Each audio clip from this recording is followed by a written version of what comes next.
Welcome everybody to the Sunnyslope Alumni Podcast. My name is Gilbert Gallagher, and we have a great, wonderful guest for you today, Julie Bustamante.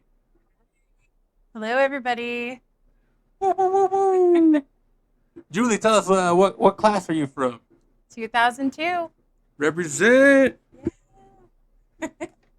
2002. So, Julie, your class of 2002. Describe to us what Sunnyslope was like for you back in the day. Man, it wasn't as eventful as a lot of my fellow classmates, but it was good. I remember freshman year being so excited to come to this school because it was full. I knew there were going to be a lot of different people, cultures. Um, just the school I came from was a little bit different. It's I loved it because it felt better for me, especially from where I come from. It was more down to earth. Um, yeah. Let's talk about that. Okay. Where are you from? Palm? No, Madison Meadows. Interesting. Yeah. Um, it was different. When I came to Madison Meadows in fifth grade, but from there, I'm from Sacramento, California, and just to keep it real, I grew up in the projects, and it was a lot of poverty around me, a lot of kids, who had poverty. That's just all I knew. Came to Madison Meadows, and I'm learning about labels and stuff that I didn't even think was important, and it was just a culture shock, I guess you could say. Well, tell me about some of those labels that you learned about. Oh, I was telling your wife a story. For example, my mom had got me Airwalks tennis shoes for school, and I remember wearing them to class. And this girl, I won't mention any names, but she had these. No, mention their names. We Yeah, need to hear about yeah, her. on your butt. So Even better. Sunny Soap is all about go. Let's go get them. Fight on. ain't doing it. But she had Doc Martens, and those were like $100 shoes back then. And I just remember that she sat next to me. Her desk was next to mine, and she was like, "Airwalks," like in like a mocking voice. And I'm like, "Yeah, I have new shoes, new tennis shoes. What's so bad about that?" I didn't think anything. I was like, oh. I guess that was like a pivoting moment where I'm like, "Oh crap! Like I'm not where I used to be anymore." Like I guess the perspective with how they are, because a lot of rich kids went to Meadows. I mean, their parents were surgeons, their parents were well off. Mine weren't. I didn't come from that. So it was definitely an eye opener for me, and that's why so I went through eighth grade, and when I heard I was going to Sunnyslope, I was excited. I was really elated because I knew that there were going to be people like me, with my background that had, you know, they would understand what it was like to have nothing, and I wanted to be around people that understood that. And so yeah, I got excited for Sunny Slope freshman orientation, and me and my friend Larissa Jones, we both went Shout to. out Larissa. What's up, Larissa? We went to freshman orientation, and I remember senior guys like hitting on us, and I'm like, and they were on the football team. I'm like, oh my god, her and I were just so ecstatic. We're like, this is gonna be great, and these guys are hot, and the mindset of like teenager. No, because I knew who was on the team then, and Yeah, yeah. yeah. I look back at that now, and I'm like, that's pretty messed up. We were like 14, 17-year-olds, whatever. Anyways, but we were excited. We were going to high school, and with a whole diverse culture, I guess, of people, of kids, of people like us, more like me, and I was excited. So Sunny Soap that was a long time ago. What have you been doing since? Well, oh gosh, I've been doing. Currently, I am a graphic designer. I work from home. My specialty is local businesses, entrepreneur professionals. I brand them. I create logos. advertising, business cards. I do it all. I worked in agencies around Phoenix, Arizona. I live at home in Bay City, Texas. I homeschool my daughter named Emma. She is on the autism spectrum. So there's that. I'm a mentor for moms who first get the diagnosis of autism. I also I homeschool her. I've been homeschooling her since she was 5. It's one of the best decisions I've ever made. And we do a homeschool co-op. She gets to hang out with other kids. They welcome her, and that's my number one thing, is that I teach my daughter to survive in this world, to be herself, to for people to be kinder. Being on the autism spectrum, she doesn't know about like bullying. She doesn't know about anything. Like, she's such a free spirit, and she's super smart. It just takes her a long time to understand certain things. But I'm just grateful that I'm in the position where I can homeschool her. I can work my business. I can travel back and forth from Houston to Phoenix. And that's what I'm doing. So go ahead. What's the name of your company? Design Scottsdale. A lot of my clientele come from Scottsdale. That's where the name really, really came from. Is most of my clientele live in Scottsdale. Mainly, I work with entrepreneurial women who, they put on events. They're business speakers. So I do that. I am also, what else am I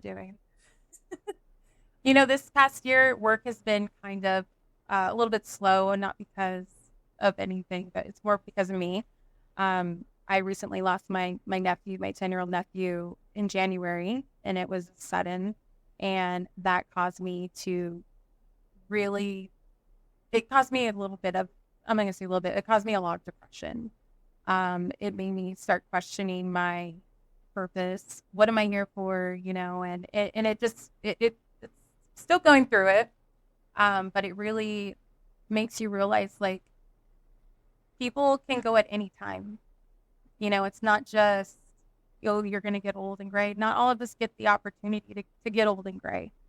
And now coming back, this is my first trip back here since my nephew passed away, and it's different. His mother, she's my best friend. She's one of my best friends. She's been my best friend since we were kids. I just been doing what I can to motivate her and, elevate her and say, hey, we got to keep going forward. We got to keep moving forward past this, it's tragedy is what it is. Yeah. So one thing that a lot of people do not talk about is mental health stuff.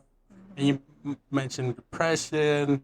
You mentioned with your daughter being on the spectrum. I imagine there's a lot of moms that experience mental health issues when they find out their child is on the spectrum. Can you speak to them and tell them, like, what's some of the things that, you tell them. Yeah. What's some things that you want them to know? It's not your fault. You don't know what you don't know. And, I've been in this journey since Emma was 2 years old when she got diagnosed. And I've seen, people don't want to believe it, but I've seen children recover from it. And I see my daughter healing little by little, and at the end of the day, it's all in God's timing. But I see her every year. She does something great. Like, like the potty train was a delay. The speech was the delay, but she was nonverbal. Like, she regressed into autism, without touching too much on it. My daughter was vaccine injured. She was very typical. Took her to her regular, appointment. Didn't do any research. Did none of that. And I started to see my daughter fade a little bit, little by little. Her eyesight, lost her to focus, her eye skills to focus, speech, no more, was gone, hummed a lot. But now my daughter speaks in sentences. She's focusing. She can look at me when she's speaking to me. It's a lot. but you got to put the work in there. Do not give up is what I would tell the moms. Don't give up. You got to do it. You got to roll your sleeves up and do the work if you want to see your child heal. Because I believe in it. I do because I see it with my own eyes. That's awesome. Now I'm gonna sidetrack you. Okay. We're gonna do what's it? Rapid questions. Okay. Okay, just the first thing that pops in mind. Okay, so first one, what's your favorite Sunny Slope tradition? I loved at lunchtime when the the boombox, whoever was in charge of the boombox, most of the time it was you. I remember you being up there throwing the jams on, and I think I remember one time there was people started to form like a little dance club in the middle, and I think I might have that on video, but I just remember people dancing. And I think what was lunch? Only 30 minutes, 35 minutes long or something. I don't know. I don't know if we can get that film in time because we gotta like transfer it from like VHS. I'm in the process of doing that. Like my little brother is doing that for me. Yeah.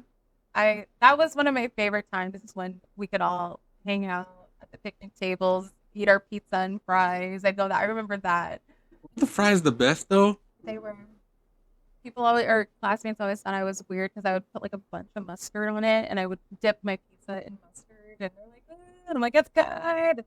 But yeah, the fries Fries are and bomb. mustard is weird, but It pizza and was mustard so is okay. good. It was good. I like that time when we would all just, put the music 2000s on, and just eat and hang out. That was my favorite time. Next question: most influential teacher. I don't. I really don't have one that comes to mind. Oh, that's okay. I They didn't don't. impact me either. Just kidding.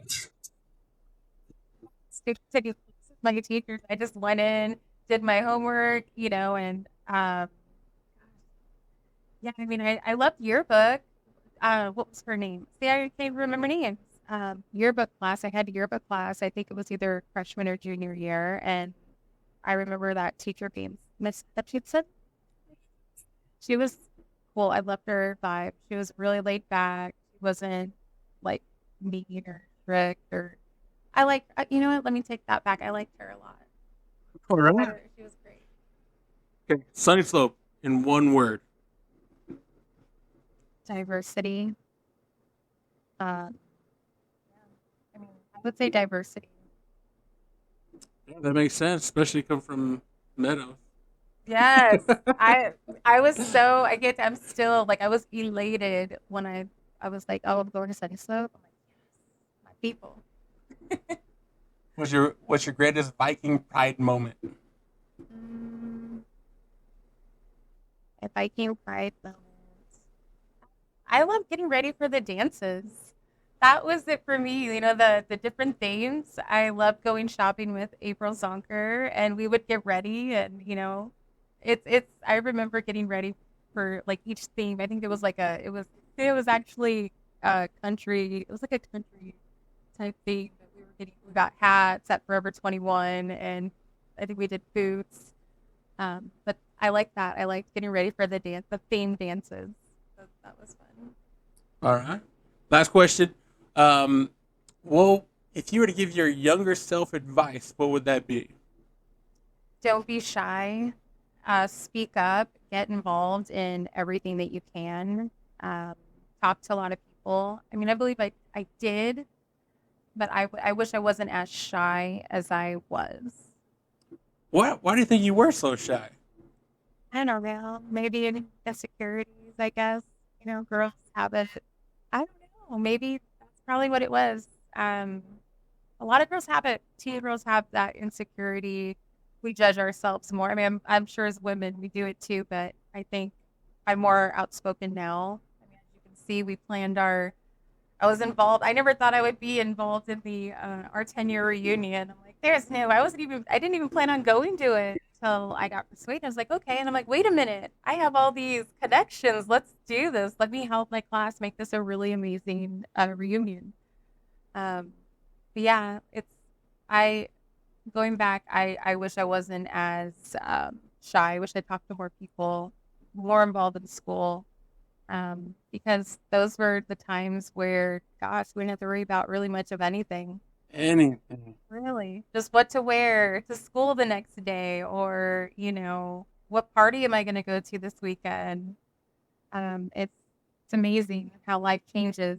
You get older, and you look back and you're like, wow. So since you mentioned it, the reunion, Yeah. if our fellow classmates or fellow alum have questions about reunion stuff, can they reach out to you?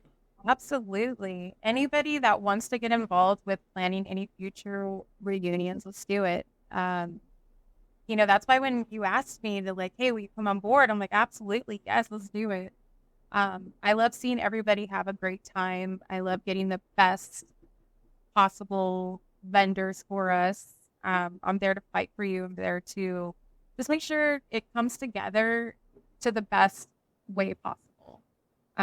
Because, I mean, a lot of people still remember the 10-year reunion. It was great, and now what? We just had our 20th. Dang, you're old, man. I know. God, stop it. Time doesn't slow down for anybody. I think it's funny from the 10-year reunion. I think because we bought all the alcohol and I don't drink anymore. Mhm. I think I still have it in my garage. So if anybody wants some old There you go. whiskey that's been sitting in my garage for more than 10 years. Yes. Inbox Gilbert Galahar for that if y'all want that. But yeah, if anybody wants to, if you have any ideas, if you want to get together, are we going to be having another reunion sooner rather than later? You're not I when think, 30. yeah, I think the class of 2002, I think they're going to go every 5 years now. Okay, cool. So, however you guys can do the math, you know that one is coming up. So 2002, 2012, 22, 27, 32, 37. Simple math. Um, oh, thank you so much for coming on the podcast today. Thank you for having Oh, this is me. going to be great to see what you do with the podcast because what you did Yes. with the reunions has been amazing. Give it my all and do my best. And whoever wants to come and interview with us, please message us. We want to hear what you're doing. All righty. Thank Till next y'all. time. Bye. And we are finished.